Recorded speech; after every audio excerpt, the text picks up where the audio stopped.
믿음의 척도가 되는 감사, 이런 제목으로 함께 말씀을 나눕니다.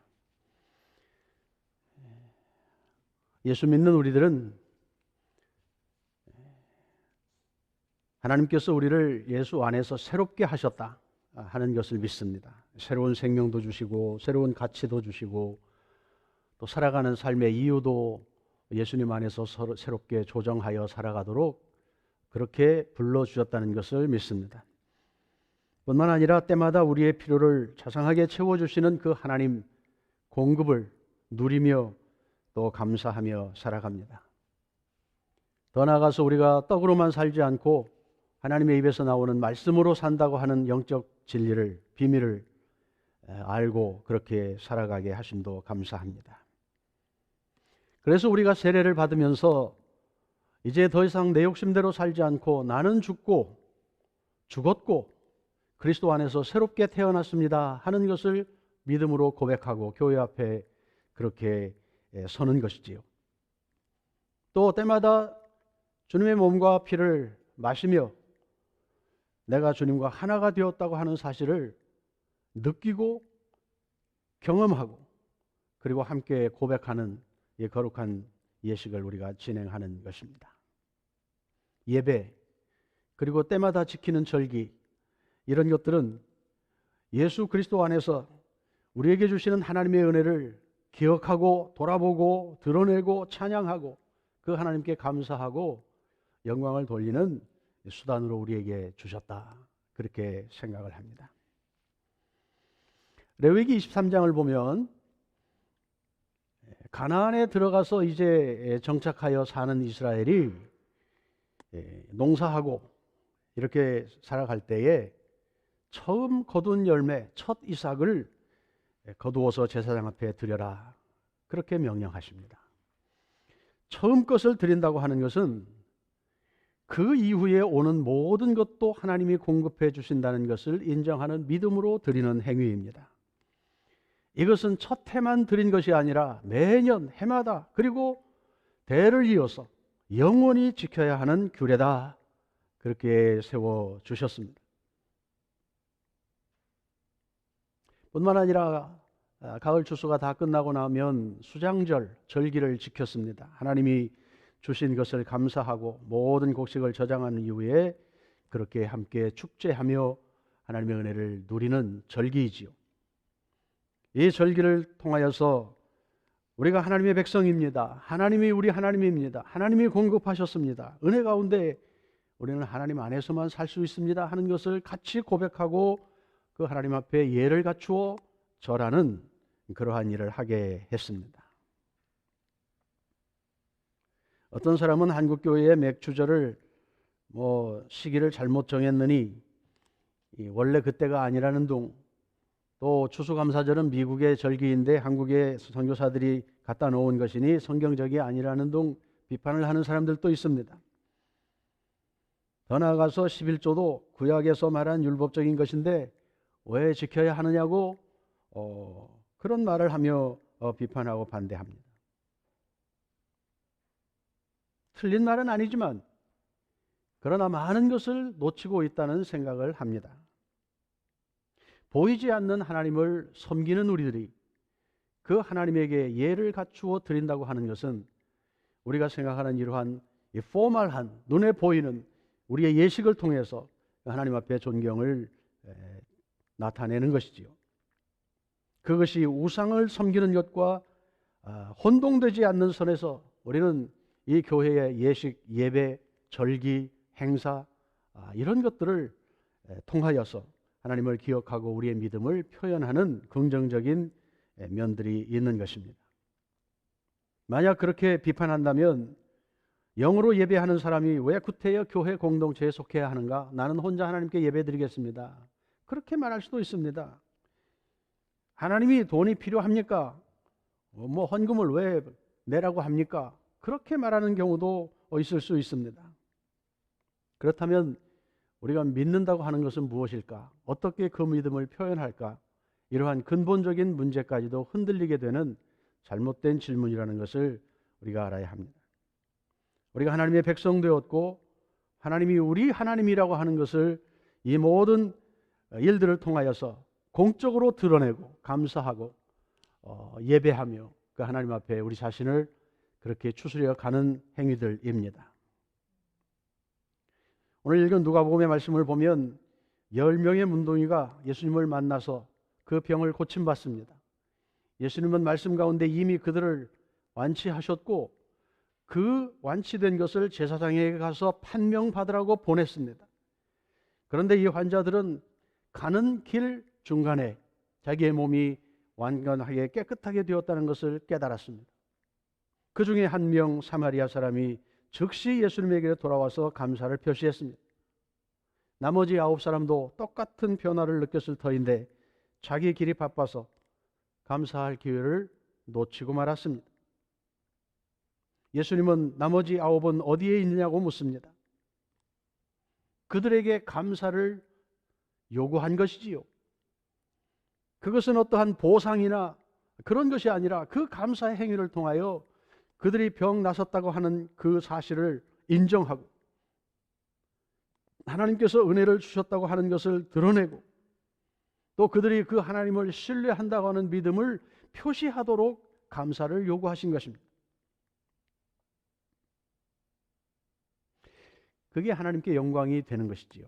우리가 자식들을 키워보지만 아빠 최고, 엄마 최고 하는 그 꼬맹이들의 말이 그저 어른들이 볼 때는 별 그렇게 중심 있게 받아들이지 못할 말이라는 것 알지만 그럼에도 그들의 수준에서 최고의 표현을 해서 하늘만큼 땅만큼 엄마 아빠 사랑해요 하고 말하는 그것이 부모들에게 얼마나 큰 기쁨이 되는지 우리가 압니다. 우리가 비록 이러한 다 하나님을 알지 못하는 가운데 살아가면서도 우리에게 주신 은혜를 감사하고 그 하나님이 나의 하나님이라고 고백하고 함께 구원받은 백성들끼리 모여서 즐거워하고 그 하나님을 찬양하고 노래하며 춤추며 음식을 함께 나누며 예배한다는 것은 하나님 보시기에 극히 기뻐하시는 일이고 또 그 하나님의 이름이 높임을 받는 영광스러운 일임에 분명합니다. 예수님은 그걸 원하신 거예요. 9은 어디 갔느냐? 그리고 돌아와서 감사를 표시한 그 사람에게 일어나 가라. 내 믿음이 너를 구원했다. 더 큰 복을 주셨습니다. 이것은 네가 이제 다 완전하게 되었다. 치유와 구원을 선포하고 선언하는 말씀이기도 하지만 이제 돌아가 자기 삶에서 그렇게 변화된 신분으로 기쁨으로 삶의 현장에서 복의 통로가 되어 살아라. 그렇게 파송하는 그러한 축복의 말씀이라고 생각합니다.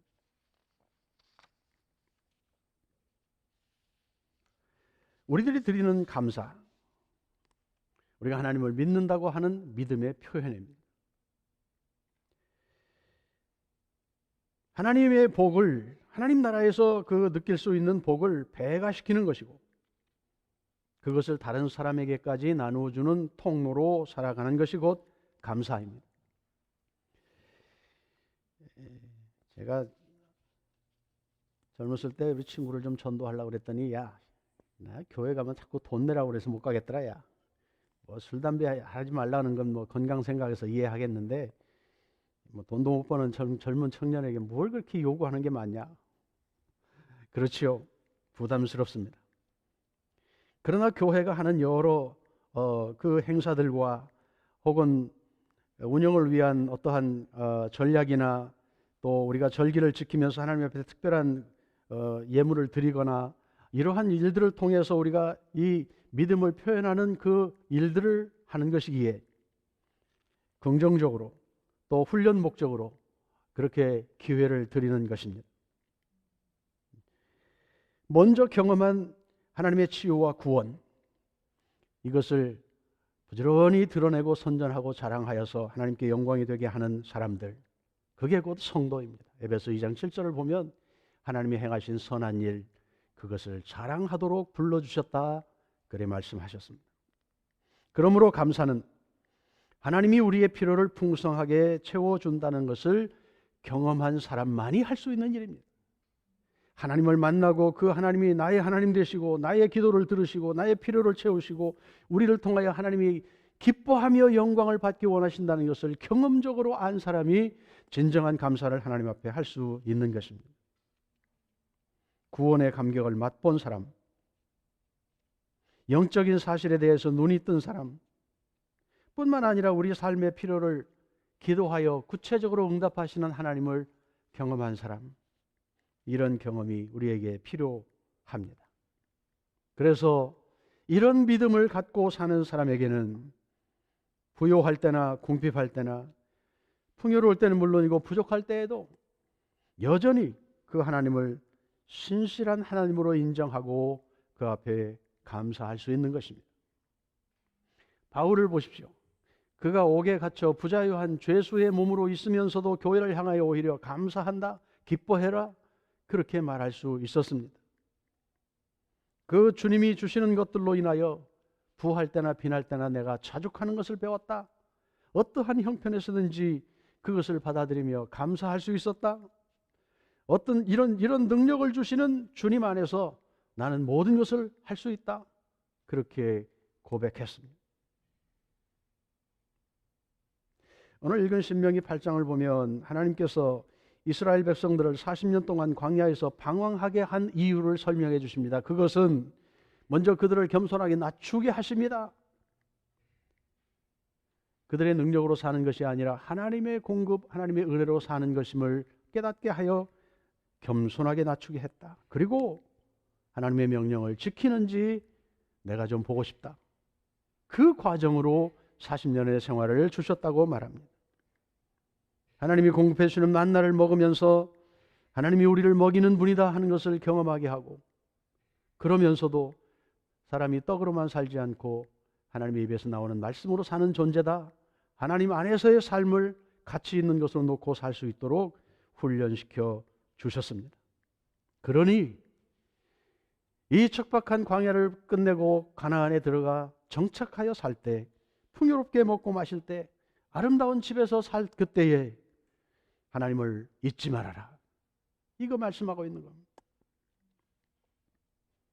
독사와 전갈이 있는 광야, 무서운 곳입니다. 하나님이 보호해 주셨습니다. 농사할 수 없는 곳이었지만 만나와 메추라기를 통하여 그들이 굶지 않게 하셨습니다. 바위에서 물을 내어 마시게 했습니다. 그들의 신발이 헤어지지 않았다. 옷도 헤어지지 않았다. 우리 이 말씀을 어떻게 믿어야 할지 모르겠어요. 한 벌 가지고 그랬다는 것인지, 더워서 입지 않아도 되었다는 말인지, 좌우지간 하나님의 절대 능력 가운데 그들이 40년이라고 하는 우리가 이해할 수 없는 그 기간임에도 불구하고 하나님은 그들을 먹이셨다, 입히셨다. 하나님의 전권적인 은혜로 살았다고 하는 말씀입니다. 우리가 지금껏 살아온 날들을 돌아보면 우리가 수고하고 땀 흘리고 재주가 좋고 투잡 들이잡 찌어서 먹고 산 것처럼 생각이 됩니다만, 그것조차도 하나님이 건강을 주셨고 지혜를 주셨고 만남을 허락하셨고 일할 수 있는 형편을 주셔서 가능했다고 하는 하나님의 은혜를 우리는 무시할 수가 없는 존재입니다. 뿐만 아니라 그들을 그렇게 광야에서 먹이고 입히신 그 하나님의 계획은 이제 열방을 향하여 제사장 나라가 되어 하나님을 알리고 하나님의 은혜를 선전하고 동일한 은혜를 같이 나누어 갖도록 복의 통로로 살아가도록 그들을 부르셨다고 하는 이 부름을 우리도 함께 보아야 합니다. 그러기에 감사는 그 하나님의 신실하심을 공개적으로 선전하는 일입니다. 여호와 하나님께 감사하라. 그는 선하시며 그 인자하심이 영원하기 때문이다. 나에게 주신 은혜가 내가 돌아보아도 그러하고 옆에 사람들이 보아도 그러하고, 하나님은 참으로 신실하시고 살아계시고 우리를 거저 외면하지 않으시는 좋은 아버지라고 하는 사실을 함께 드러내는 것이 곧 감사입니다. 뿐만 아니라 우리는 이 감사를 통해서 내가 하나님의 백성입니다, 그것을 고백하는 것입니다. 자기 정체성을 분명하게 하는 것입니다. 올 한 해 우리가 모두가 힘든 상황을 견디며 여기까지 왔습니다. 자기 힘과 능력으로 이루었다고 생각하면 교만일 것입니다. 우리가 스스로 건강관리하지만 이 극심한 전염병의 위험에서 우리를 지켜주시는 분이 하나님이라고 하는 사실을 분명히 믿습니다. 우리 주변에 수천 명의 사람들이 확진으로 판명되고 이제 병원도 병상이 모자랄 지경이 되었다고 말하는데 아직까지 우리 성도들 중에 아픈 사람 없고 건강을 유지할 수 있게 된 것 참 감사합니다. 그렇지만 오늘 안전하다고 우리의 내일도 그렇게 보장되는 거 아니잖아요. 그것을 하나님의 손에 맡기는 것입니다. 의지하는 것입니다.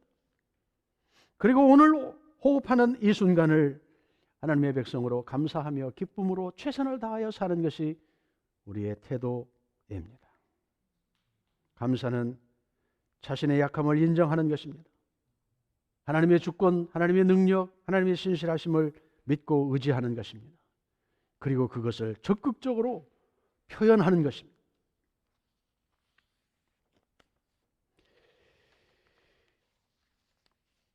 배 타고 가던 제자들이 풍랑을 만나서 고생한 이야기합니다. 베드로가 주님을 발견하고 주님, 만일 주님이시면 나를 명하여 이 물 위로 걷게 하십시오. 예수님, 그래 와라. 베드로는 이 말을 듣자마자 물 위로 뛰어내렸습니다. 풍랑을 바라보거나 의식하지 않았습니다. 오직 주님만 바라보았습니다. 여전히 바람은 거세고 물결도 높았습니다.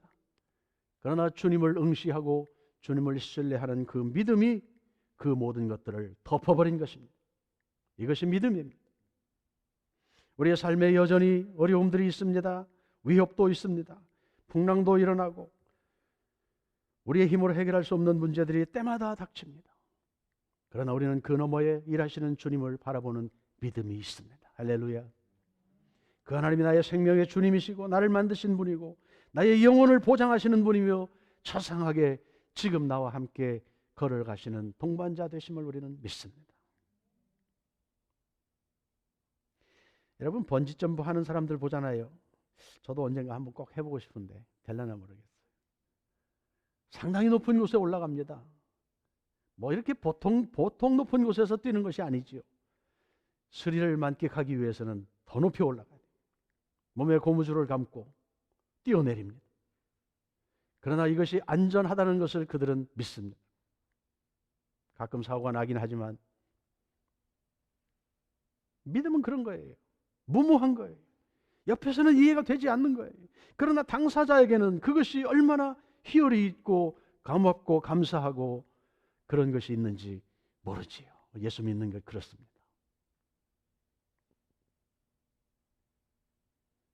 어린아이들이 부모의 품에 거침없이 몸을 던지는 것, 우리 송집사 여기 있지만 어렸을 때 제가 많이 그랬어요. 두세 살 됐을 때 책상 위에 올려놓고 점점점 겁없이 뛰어요. 아빠를 신뢰하기 때문이죠. 믿음은 이런 것입니다. 우리가 하나님은 어떤 분이신가 하나님에 대하여 경험하고 생각하고 공부도 하지만 그러나 우리의 머리로 이해하는 하나님과 내가 삶에서 내 삶의 정황 속에서 나의 믿음의 정도 안에서 내가 경험한 그 하나님 설명하는 것이 다릅니다. 믿는 정도가 다릅니다. 더 큰 고난 가운데 구원받은 사람은 하나님을 그만큼 더 폭넓고 깊게 이해하고 믿을 수 있습니다.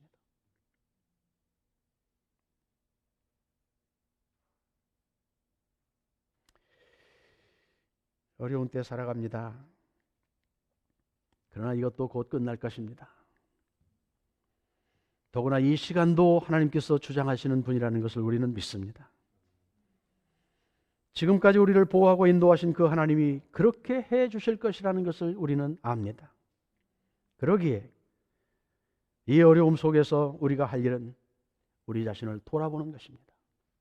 우리 시대의 아픔을 함께 생각해 보는 것입니다. 이 세상의 죄악을 대신 붙들고 씨름하며 회개하는 것입니다. 하나님이 혹 이런 것들 까닭에 우리를 깨닫게 하시려고 이 어려움 가운데 있게 하셨을까? 그런 돌아봄을 해야 합니다. 나는 온전한데 누구 때문이야? 성도들은 그런 자세가 아니라 그 아픔을, 그들의 잘못을 대신 나를 고난 가운데 있게 하신 하나님의 의지를 보는 것이지요. 그게 제사장입니다. 열방을 구원할 제사장은 하나님과 죄악 가운데 서서 그 백성들의 죄를 내 죄처럼 대신 회개하는 것이 제사장입니다. 그게 예수님이 걸어가신 길입니다. 그게 교회가 해야 할 일입니다. 그게 저와 여러분이 함께 아파하고 괴로워하고 붙들고 씨름하며 기도해야 할 기도의 제목입니다. 우리가 구역에서 기도 제목 나누면 어느 분은 이만큼 유지하면 좋겠어요. 그렇게 참 감사한 기도 제목 내시는 분이 있어요. 하나님 은혜 가운데 산다는 말이죠. 내 목사의 욕심은 나를 위해서는 그만하면 되었는데 하나님 우리 주변에 아직도 필요한 자들이 많으니 나를 좀 더 높이시고 축복하셔서 우리 손에 더 풍성한 것 들려주시어 가난한 자도 먹이고 병든 자도 고치고 죽어가는 자 살릴 수 있는 그 사역을 위해서 쓰임받기 원합니다. 이 거룩한 열정을 기도 제목으로 가질 수 있으면 좋겠다. 그런 마음 있어요. 우리 교회도 이만하면 큰 문제 없이 견딜만 합니다. 목사 굶기지 않으니까 됐죠? 우리 선교사님들도 세 분이나 함께 협력하니 모양새는 갖추었다. 우리 어린아이들 후배들을 위해서 마음 쓰고 함께 교육할 수 있으니 그래도 됐다. 규모는 크지 않지만 우리에게 주신 환경 속에서 최선을 다하고 있다. 감사해요. 그런데 우리가 꿈을 거기까지만 꾸면 더 이상 할 일이 없어요. 전도해야 할 이유도 없고 내가 희생해야 할 이유도 없고 더 열심히 주님 앞에서 살아야 할 이유가 없어요. 주변을 돌아보십시오. 하나님이 우리를 그들을 살리기 위하여 세우신 종들로 매개체로 복의 통로로 제사장으로 부르셨다면 우리가 좀 더 실력이 있어야 되지 않겠어요? 힘도 있어야 되겠고 더 많은 생명들을 유익하게 하고 살리는 일을 우리의 기도 제목으로 소망으로 가질 수 있으면 좋겠어요. 하나님이 왜 우리 교회를 여기에 있게 하셨을까? 왜 나를 믿는 자로 이 땅에 있게 하셨을까? 이 돌아봄이 이 어려운 때를 지나며 깊어질 수 있기를 원합니다. 다음 주일 추수감사주일로 지냅니다. 또 추수감사절이야. 우리 목사님 또 헌금하라 소리구만. 몇몇 분들은 아마 분명히 이렇게 미리 앞서 가실 거예요.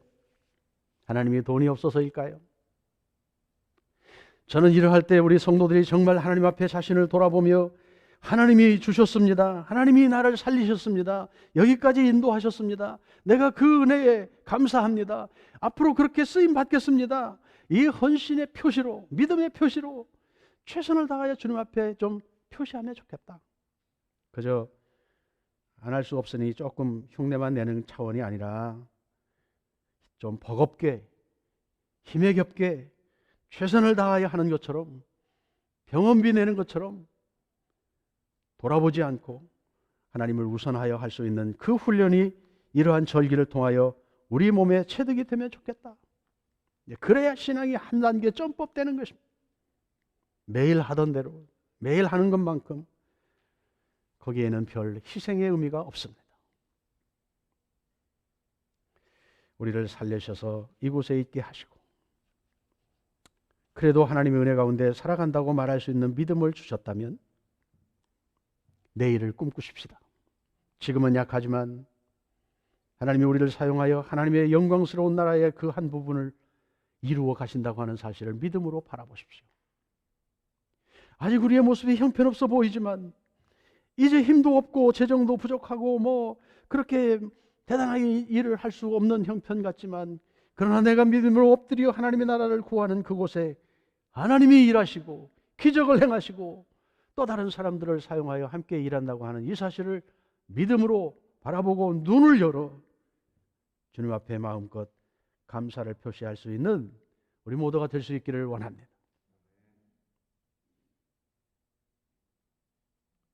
하나님을 사랑하는 마음을 스스로 확인하고 또 하나님의 기대에 부응하겠다고 하는 각오도 새롭게 하는 기회가 될 수 있기를 원합니다. 성경 말씀 몇 군데 여러분에게 드립니다. 이사야 26장 4절 너희는 여호와를 영원히 신뢰해라. 주 여호와는 영원한 반석이다. 우리가 신뢰할 반석이시다. 노후자금 무지하지 마십시오. 한순간에 날아가는 것입니다. 건강 잃으면 그만입니다.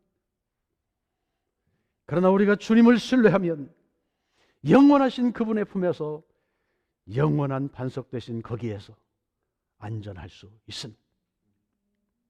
시편 73편 25절 하늘에서는 주 외에 누가 내게 있으리요 땅에서는 주밖에 내가 사모할 이 없습니다.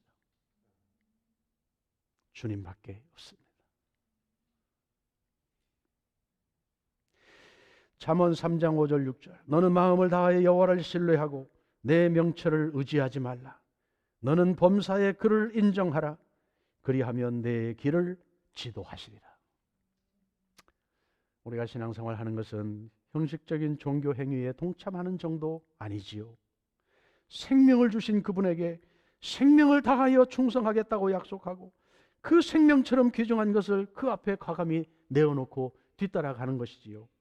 함께 손잡고 일하며 그 하나님을 기쁘게 하기 위한 일을 최선을 다하여 감당하는 것, 그것이 곧 우리의 신앙생활입니다.